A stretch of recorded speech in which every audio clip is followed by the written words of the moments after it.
on the Everett Ellison Show. We're going to deal with the myth and the lie that Lyndon B. Johnson's Great Society destroyed the black family. Now, it wasn't destroyed by LBJ. It was destroyed by MLK and the Civil Rights Movement. And I'm going to prove it today on the Everett Ellison Show.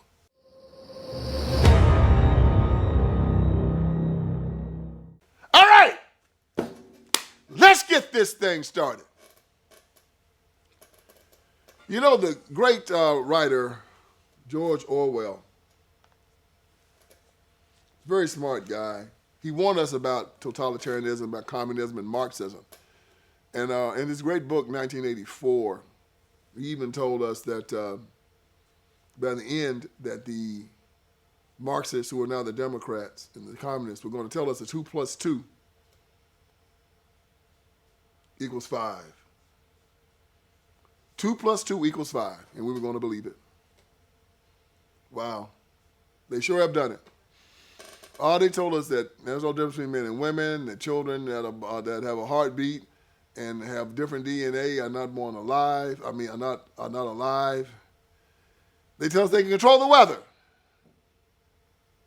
They tell us men can have babies. It's insanity. And George Orwell said it. I'm going to read it to you from my book, The Iron Triangle. He said, I wrote in the book 1984, George Orwell wrote that the government will so completely train its citizens that without thought, they will accept any official statement as true. They will believe 2 + 2 = 5 and disregard the past fact that 2 + 2 = 4. And in the book 1984, this is what George Orwell wrote.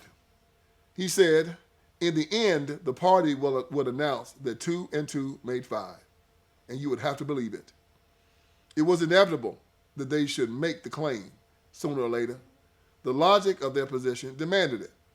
Not merely the validity of experience, but the very existence of eternal reality was tacitly denied by their philosophy. The heresy of heresies was common sense. The heresy of heresies was common sense. And what was terrifying was not that they would kill you for thinking otherwise, but they might be right. For after all, how do we know that 2 and 2 make 4? Or that the force of gravity works? Or that the past is unchangeable? If both the past and the external world exist only in the mind, and if the mind itself is controlled, what then? People, y'all need to hear George Orwell. Because the insanity of the past 4 years, especially since Barack Obama, shows you that whatever he's saying is correct. These people have been telling us that 2 + 2 = 5, and we're not. I'm not. They're saying that men should go into women's prisons, that you decide your gender. It's an insanity based upon insanity.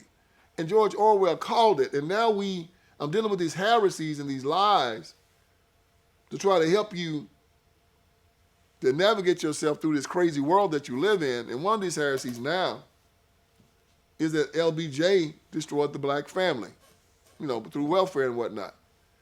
That is just not true. Now, he had a hand in it.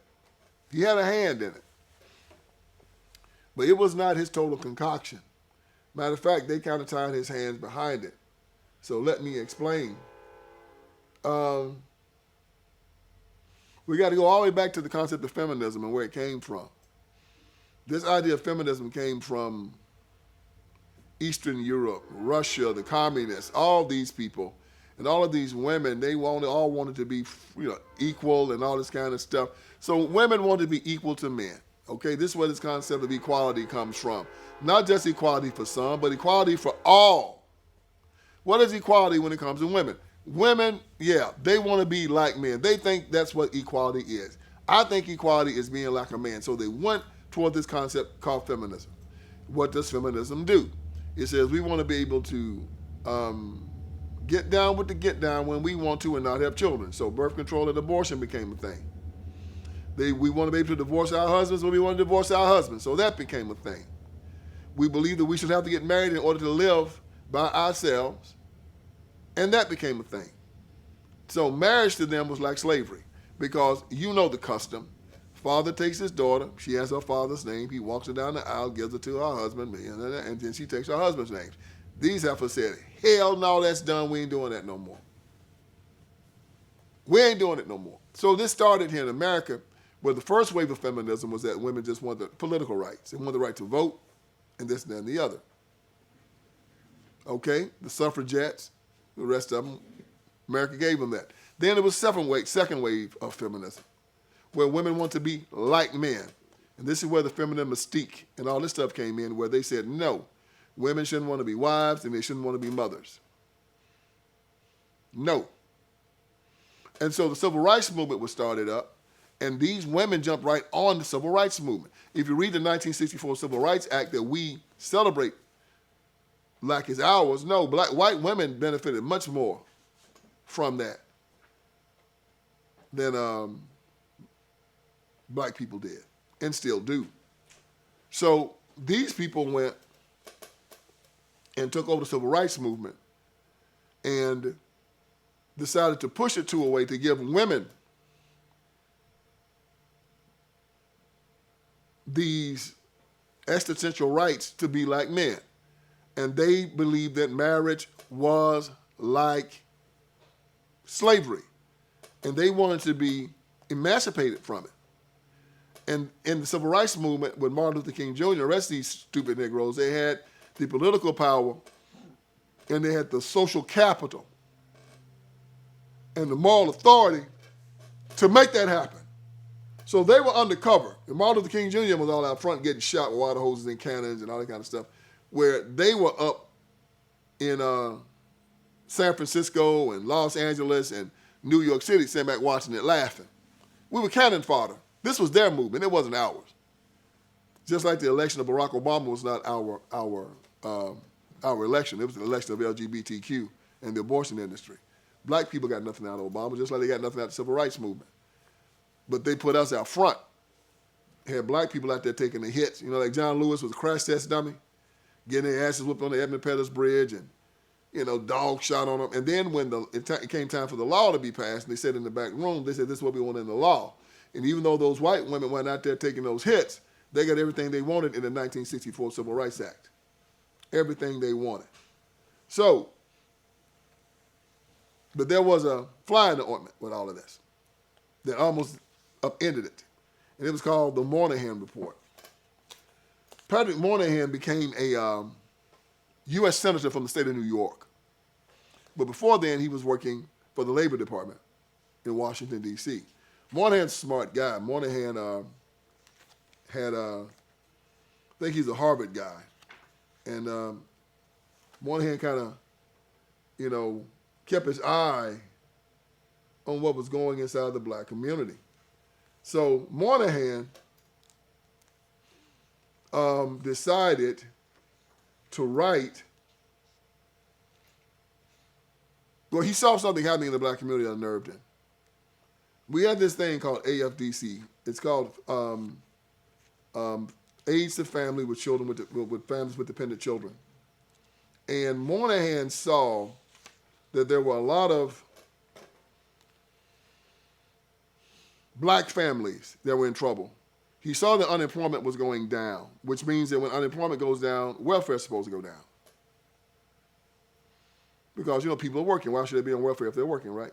But he saw that unemployment was going down in the black community and that welfare was going up. And he was confused. He called these the Moynihan scissors. You know, unemployment's going down, welfare, but welfare is going up. Moynihan found out that black women were getting aids to families with dependent children. And this was set aside, AFDC was set aside after the end of World War II to help women who were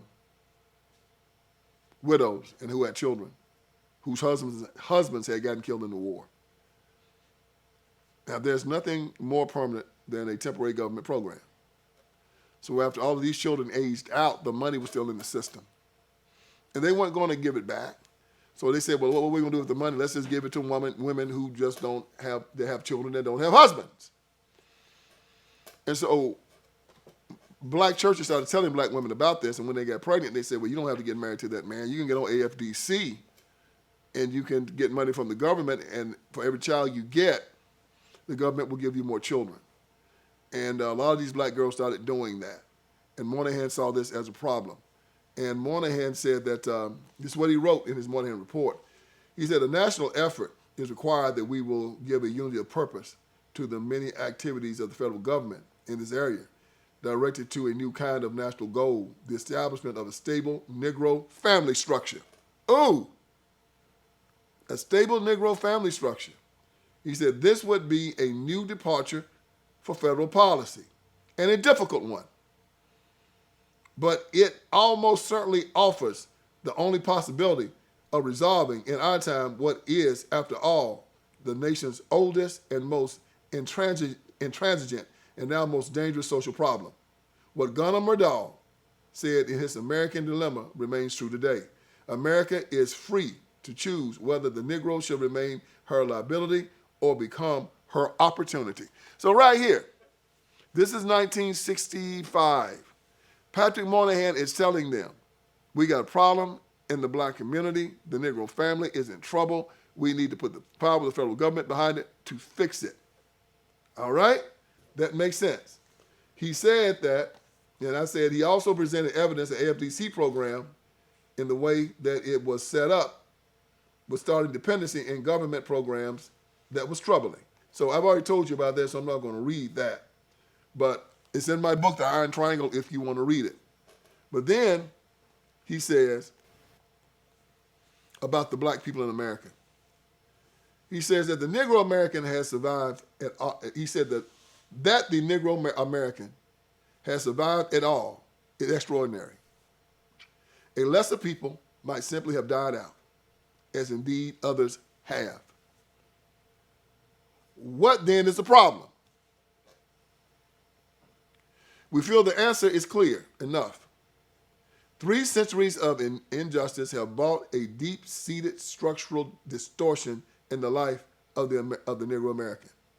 At this point, the present pathology is capable of reproducing itself without any help from the white community. So he said, we were done. We are done.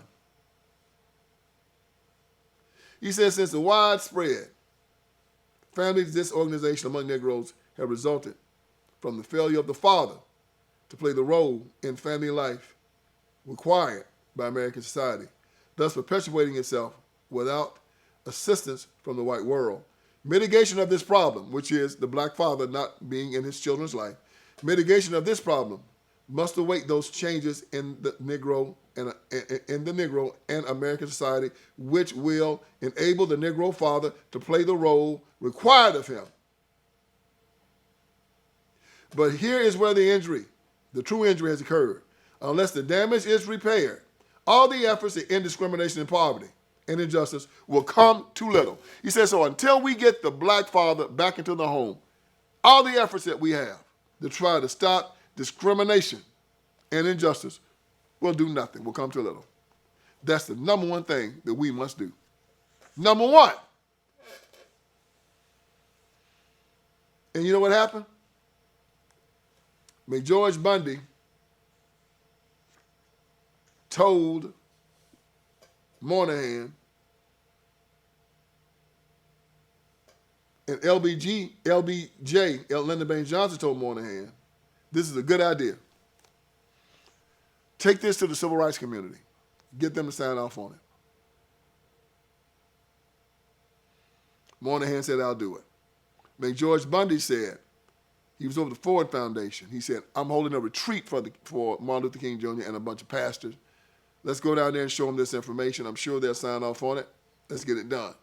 He went down there. This is what they said happened. George Bundy said this. On page 598 of Bearing the Cross by David Garrow, this is what George Bundy said.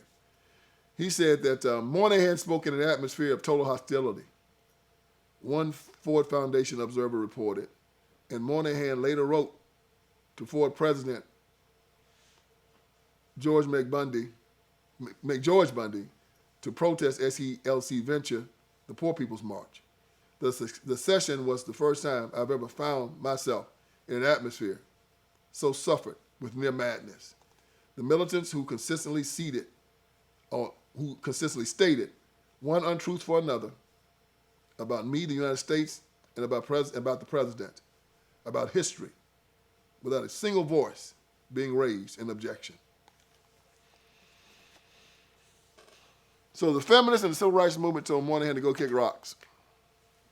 They went to LBJ and said they wanted the man out clause put in welfare. That means that if a man is in the house, the woman can get no welfare. Why? They did not want the federal government to put the black father back in charge of his family. They didn't want it. They want the federal government to have to get the black man out of his family. And LBJ acquiesced, or they said that they were going to destroy the Democratic Party and leave it. So I've seen a bunch of jokers on TV all the time talking about welfare and the Great Society destroyed the black community, all this and all that and the other. And you say, no, man, it was us. It was us. It was the black community and the civil rights movement that demanded that LBJ take the money that was going to put the black family together and use it to tear the black family apart. I saw Stephen A. Smith on Patrick Bet-Davis trying to tell Patrick the same thing. The black family was destroyed by the welfare state. Secondarily, but it wasn't LBJ's welfare state. It was Martin Luther King Jr.'s welfare state. And here's the thing. It wasn't enough. After LBJ put that in, Dr. King still wanted to do the Poor People's March. What was the Poor People's March?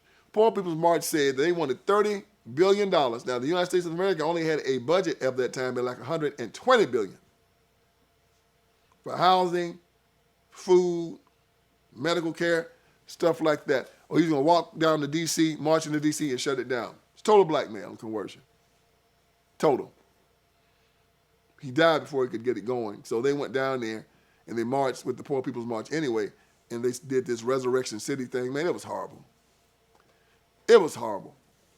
They went on the Capitol Mall and they all put up these shanty houses, and it was jokers getting raped and drinking and fighting. It turned into a cesspool. And they left Washington, D.C. in a shambles.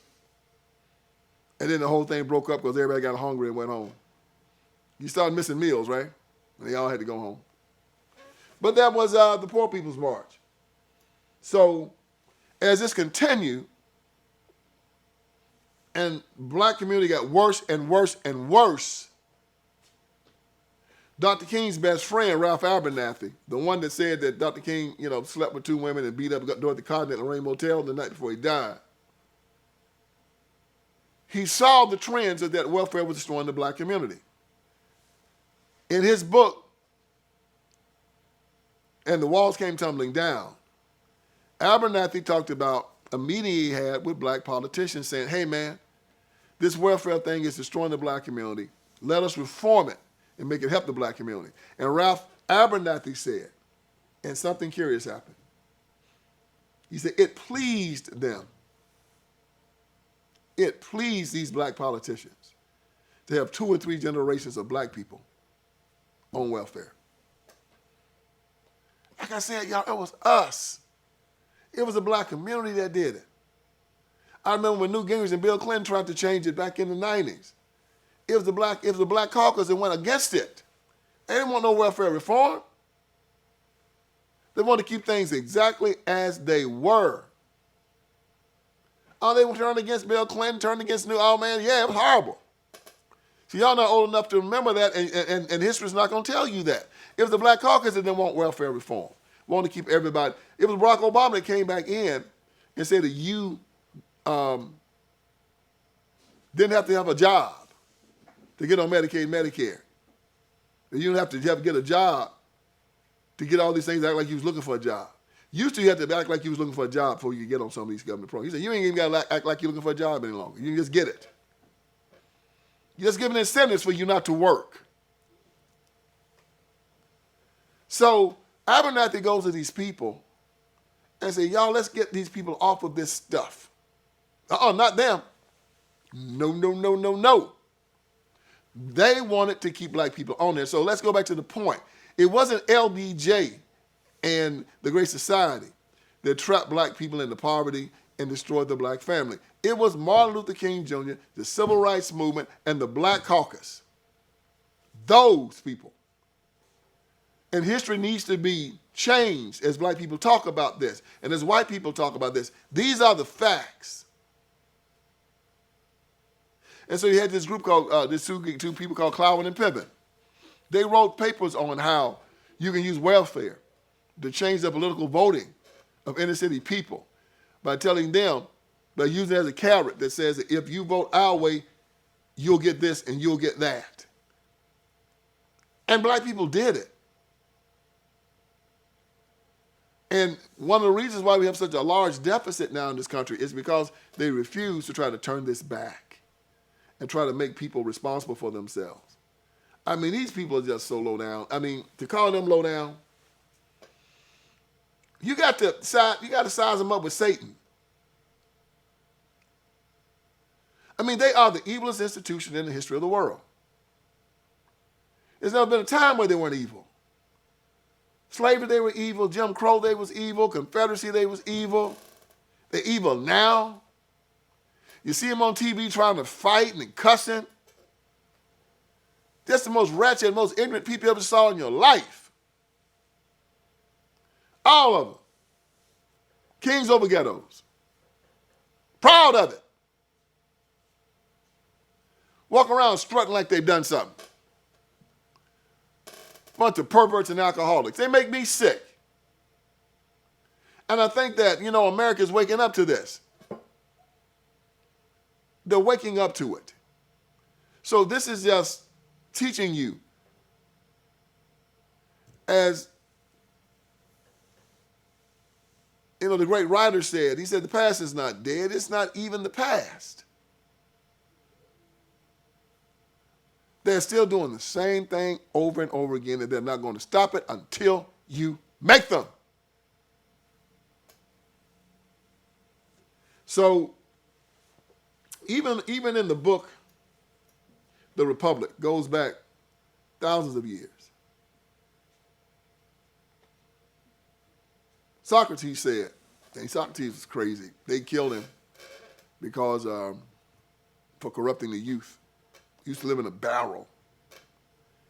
He said that marriage was the enemy of the Commonwealth.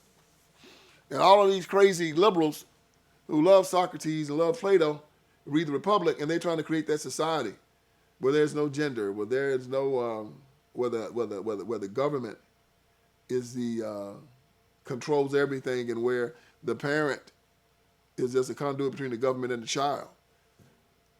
This society is forming right up under our very noses, and we don't know it, y'all. So they're good at deflecting. They're good at telling you the lie. They're good at telling you that it was LBJ who can't defend himself because he's dead now. And all of these yokels in the Black Caucus and all these yokels in the NAACP, the Iron Triangle, most black preachers, most black politicians, most black civil rights workers, they're the ones. That's your enemy. Do not forget it. And America, I hope you listen to this podcast and understand who the true enemy is here. It is the Democratic Party. And they're going to keep this ball rolling and keep this ball rolling until they make every last one of y'all make sure that all of y'all live in the ghetto. And they're going to be on top. And if you white folks in America don't think that if some of these black politicians and black caucus yokers get in power, that they're not going to treat you like they're treating those white folks in South Africa, you got another thing coming. You better watch them. I'm an American. I love my brothers and sisters, and I love everybody in this nation. But these Marxists in the Black Caucus, they're a whole nother stripe. They murder children. They don't care about murder in their own districts, in their own cities. All they do is meditate on blood. And if they ever get power, as you've already seen, how they come after their enemies, they're coming after you. These people are dead enders. They're the types of people like the ones in China and the ones in Russia and the ones in Cuba and In Vietnam, they line you upside the wall and kill you. Defunding the police, taking away the guns of civilians so they can't fight them. That's their plan. And you need to watch them. Because these people still lie about history. Because they don't want you to know what they've done. Because they intend to do it again. Well, you know what? They can get away with it. Because I am here to wake you up. I hope I did you some good today. So join me again for another edition of the Vince Everett Ellison Show. All right, friends, Vince Everett Ellison is here. I want you to go to my website. And on my website, you're going to see a lot of great stuff, man. You're going to see that we got t-shirts, we got caps. You got my books, my documentaries. You got all kinds of stuff on VinceSpeaksTruth.com. Go there. We're dropping new t-shirts. We're dropping new merchandise. My new book, The End of Tolerance, is there. The End of Tolerance. Make sure you get it. Make it #1. If you got my first 3, get The End of Tolerance. It's just as good. And it's telling us we have to end our tolerance with these leftists, these Democrats. We can no longer allow them to sexually groom our children. We can no longer allow them to castrate little boys and call them little girls, run God out of the public square, take away our guns, take away our sovereignty. No longer allow it. So go on VinceSpeaksTruth.com. That is VinceSpeaksTruth.com. Hit merchandise. You'll see the t-shirts. You'll see the caps. You'll see the books. You'll see the documentaries. You'll see it all. And let's keep this ball rolling. God bless you.